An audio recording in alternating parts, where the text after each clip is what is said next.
বাবার মৃত্যুর পরে ভাইয়া তার বোনরে একটা বিষয় জানার যে রেকর্ডে তো তোর নাম নাই, নামজারিতেও তোর নাম নাই। এই সম্পত্তিতে বাবার যে সম্পত্তি আছে এই সম্পত্তিতে আসলে তুই কোনো অংশ পাস না। এই কথাটা কতটুকু সত্য, এই বিষয়টা নিয়ে আজকে আমি আলোচনা করব।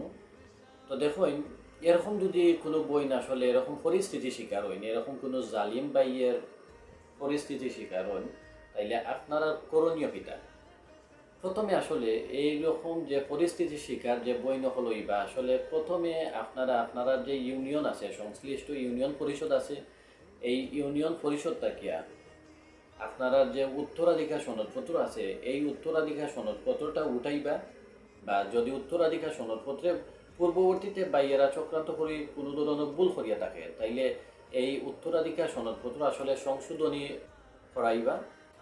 আর উত্তরাধিকার সনদ সংশোধন করার পরে আপনারা যে নামজারিতে যে বাইদের যে নাম আইছে এই নামটা আসলে খাটানির লাগিয়া, এই নামটা আসলে চেঞ্জ করার লাগিয়া নামজারি সংশোধনের লাগিয়া আবেদন করা লাগবে। তাইলে অবশ্যই কিন্তু যে বই নাই আসইন তারা কিন্তু তারার সম্পত্তির যখন নামজারিটা সংশোধিত হইয়া আইব তখন কিন্তু তারা যে সম্পত্তি আছে এটা তাদের মতো তারা বুক করতে পারবো, ব্যবহার করতে পারবো কোনো ধরনের ঝামেলা ছাড়া।